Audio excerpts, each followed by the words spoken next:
On Something to Talk About, we spend some time with local artist Michelle Peer. Her art has been appreciated by many and recently celebrated by an international art publication. Michelle Peer has made a life in the art world after little doubt that her life would take her here. That's what's ahead on Something to Talk About.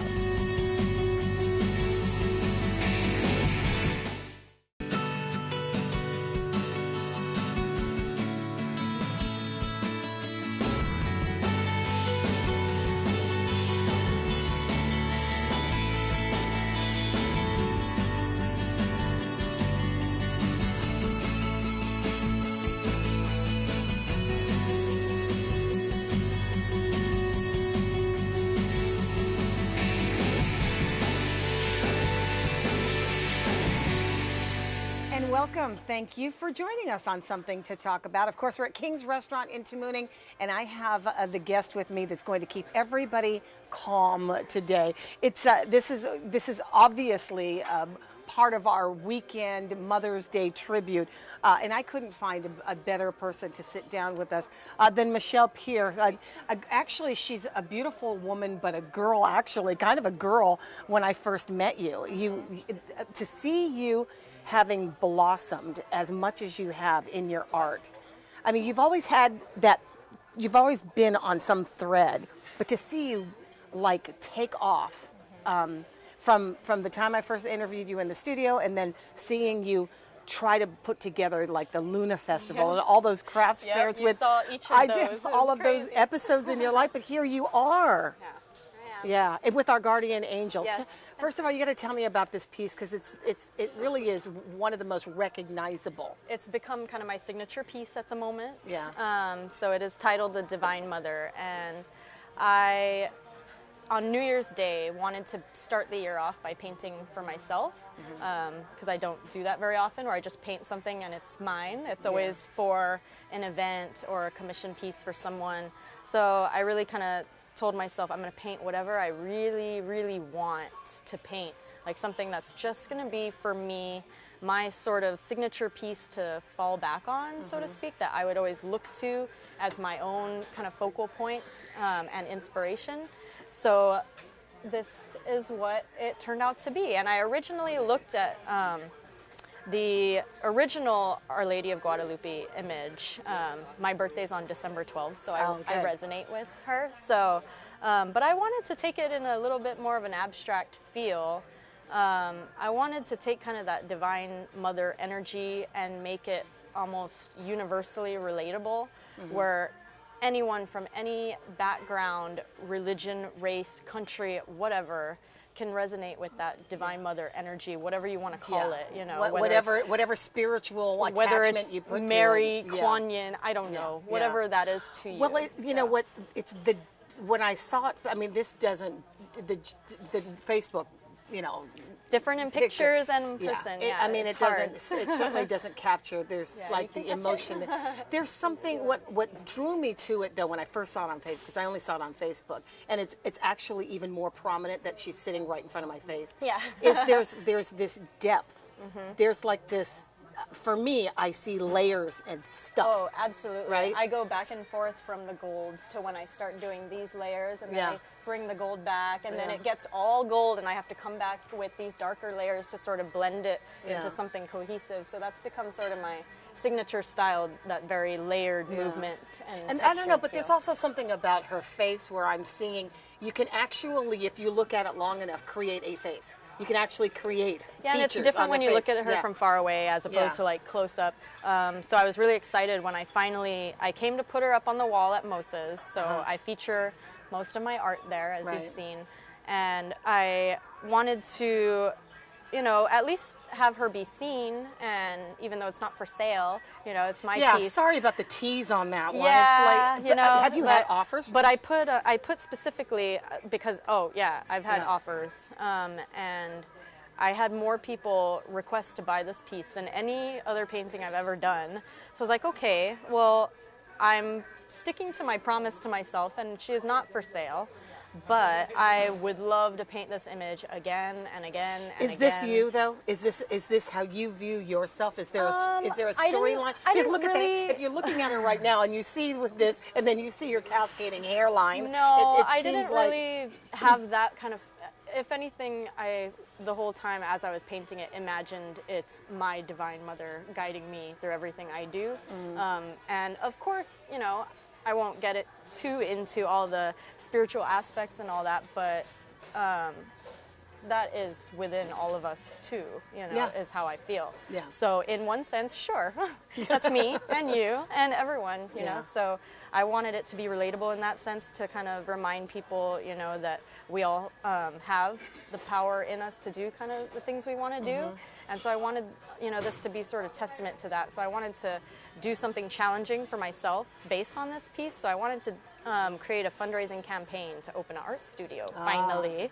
There So it that's- is, yeah, finally, yeah. right? Yeah. Where are you operating? Where does all of these great works of genius From take a place? little room in Talifofo, and I create all the paintings you've ever seen me do since I've been there have happened in a space no bigger than this table. So it's really Wow. exciting for me to move into a space where I can do like 5 big pieces at one time. You know, that's a game changer. Yeah. So.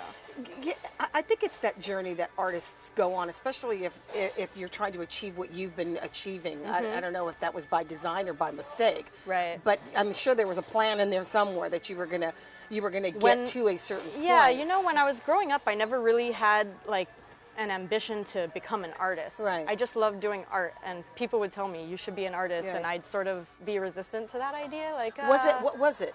I Did you don't not think know. your stuff was good enough, or I have what? no idea. Or you- I don't think it was that. Or you, I think or you I like think food it just and had. survival? I think it just had more to do with that. I had a stereotypical image of what a career artist looked like at the time, and I couldn't see myself in that environment in Yeah. like big museums and galleries and things like that. I just liked to sketch stuff, you know. Yeah.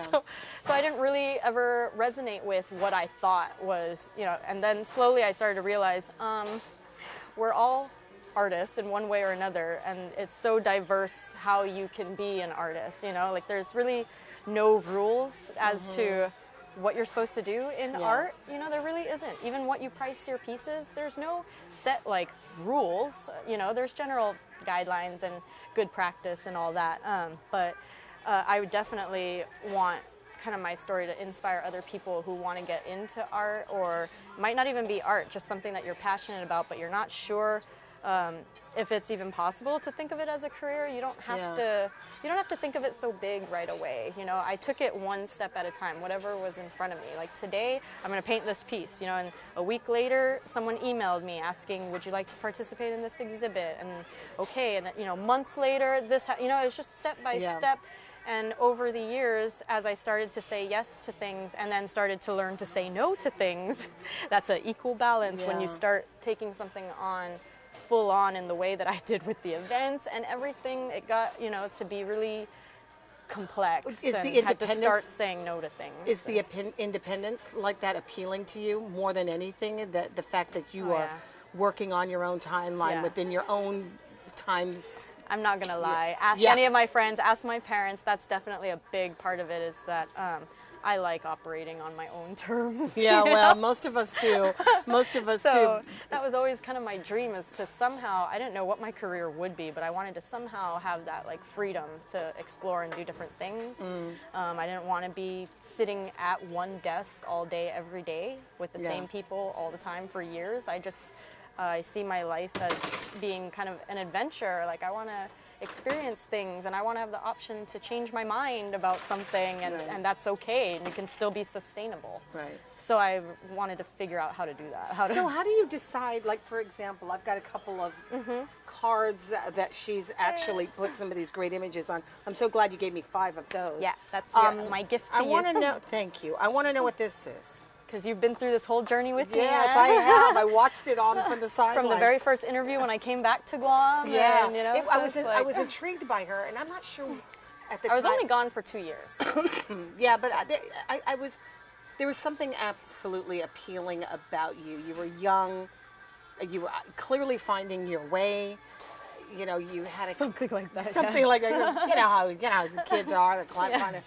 But But you had a couple of kids, you know, you were just sort of juggling thing, juggling you thing know? and bebopping along life. And there's something about that spirit that is attractive to me. I love to find out that story from that person about what I is... know that there's people probably watching or listening that, you know, because a lot of all the greatest things in my life came from pretty dark beginnings, I guess. I had a pretty normal, fun, great childhood, you know. My family is great. I have great friends. Everyone's been through some tough stuff, you know, and what I really wanted in my career is to not keep things so separated and compartmentalized. Like, this is your career life, this is your family life, I wanted my life to represent something integrated and cohesive that I could just, you know, move through, and nothing is contradicting each other, you know. So I wanted to honor those personal values. And so it was a growing... You never had to separate yourself because of one category. Well, or I've had and experienced that, so that's why. Exactly, I was like, I what don't I'm like saying. the way this feels. Yeah, I get that. Well, from every struggle comes, you know, a great, you know, new beginning. It's what you make of it. It's what you make of it. And we all have had the struggles. We're going to come back, and you know what we're going to do is we're going to introduce who Michelle Pierre is. Oh, yeah. You would be surprised. We'll take a break and back and get your food for you.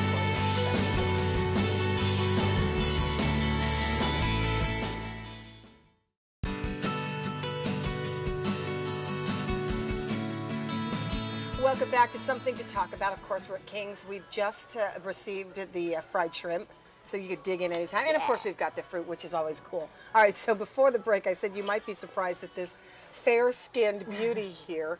You go ahead, tell them the village. Tell them your family. Do the whole spiel. Do the spiel, girl. I was born and raised here on Guam. My name is Michelle Pierre, and yes, I live in the village of Talafofo.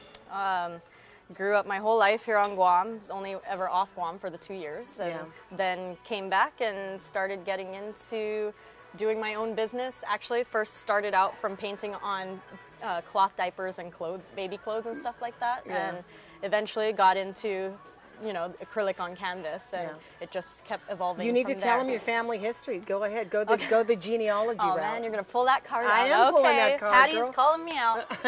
Yes, I'm from the Johnston family. My great grandmother is Augutta Johnston, and I do share a birthday with her. And Wow, so I didn't know that's my that. little fun tidbit that I like to throw in there. Oh, I So, didn't know that. I never got to meet her, you know, but I've heard enough to to have a pretty good feel for the kind of woman she was, and I really admire just her life a lot. So there's a lot that I kind of take from her story too, and you know, try to kind of relate it to where I am now in my life, and try to, you know, take some of that wisdom and hopefully apply some of that. Did I ever tell you that story? I don't know if I told it to you or your mother. Her mother's Liberty, by the way. Libby, did I ever tell you about that story where I found an old pot? Did I tell you this? I found this old pot in the bottom of my mother's, you know, pot, whatever, cupboard. And I flipped it around. And you know what it said?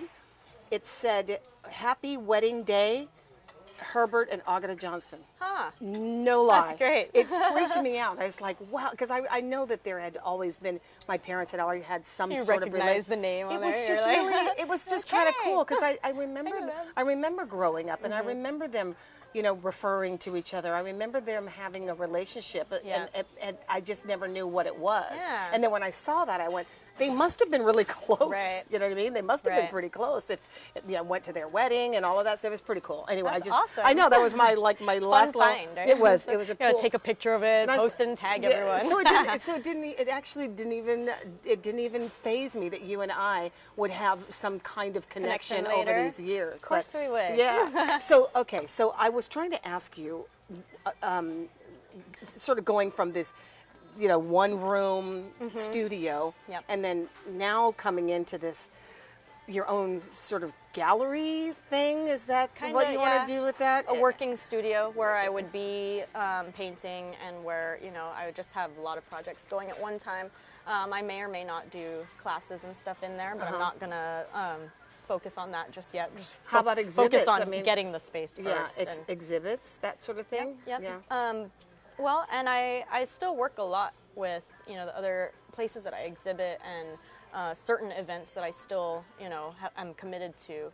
So it's, it'll be a growing organic process that I'm okay with the uncertainty of it all. I have some, I have long-term goals and dreams and a plan that I'm working towards, but when it comes to in the moment of the journey, I'm really open to the changes that come up. I actually enjoy that. So let me just go back to a part of your life. You were pretty much a single mother. At some point, you became a single mother, right? I had a lot of support, and and their dad's great, and so I'm actually really blessed, being able to be here on Guam now, right? And just and have all that support, but. Yeah, things were rough for a while, and I don't let that hold me back. No. But are there pieces that you have that are like specifically? From that time? Yeah, I mean, like for specific phases or points in your life. Absolutely. Do you ever sort of put that? Yeah. Like, this is my. If I go this and phase, look this back, was my this phase. This was my this phase. Maybe. Well, I guess when I got back into painting. And it was when I was having kind of a really hard time as a new mom and balancing all of that, you know, that goes, right?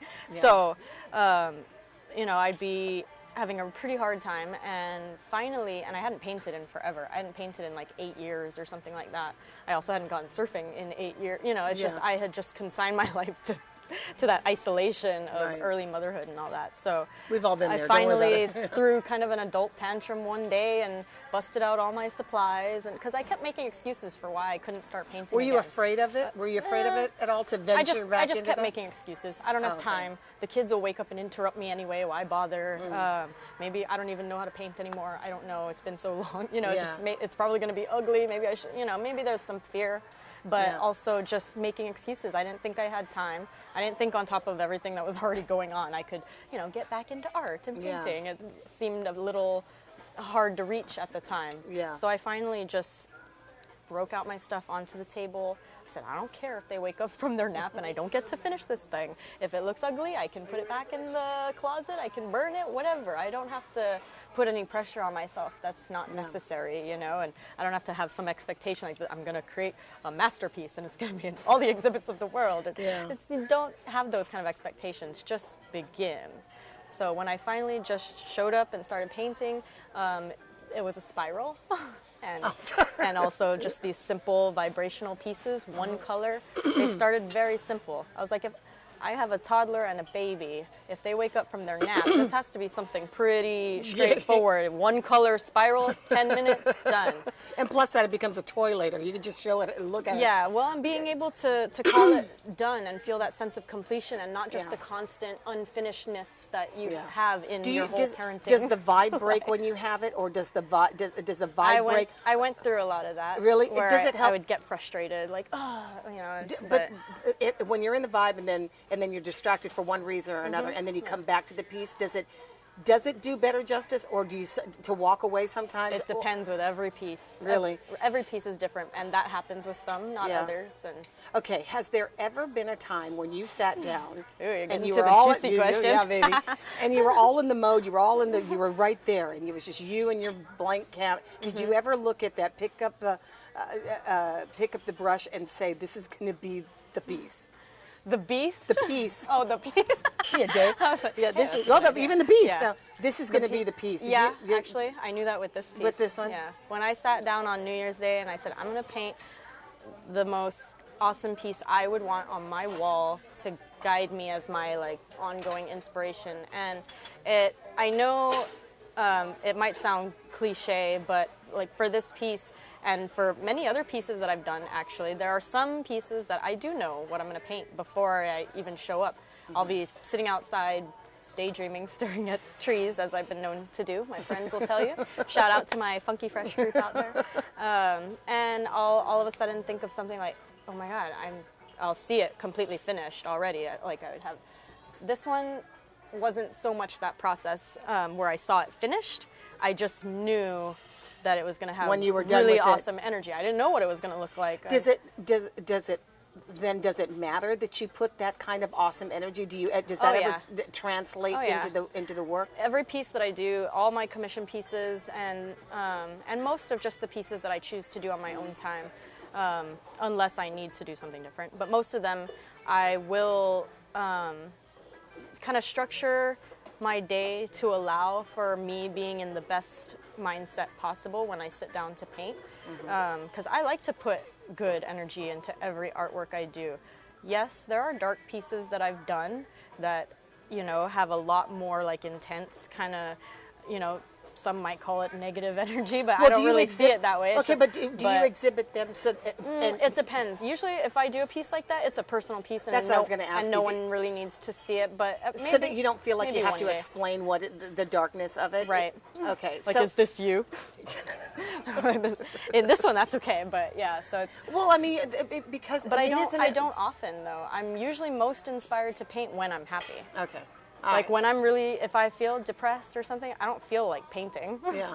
I feel like being depressed. Yeah, I feel like sitting there staring at trees. But I will do what I need to do to get myself in a good feeling space before I begin. If that means I need to go walk outside with my dog for an hour and just kind of zone out and just be free wandering or whatever, fine. If it means I need to just go take a shower, go into town, run some errands, get in like action mode, feeling, I'm very sensory based like that. I go a lot by feel. So you're not working several pieces at a time? Do you Sometimes only have to work with what my one? Space will allow? But yeah. So you can.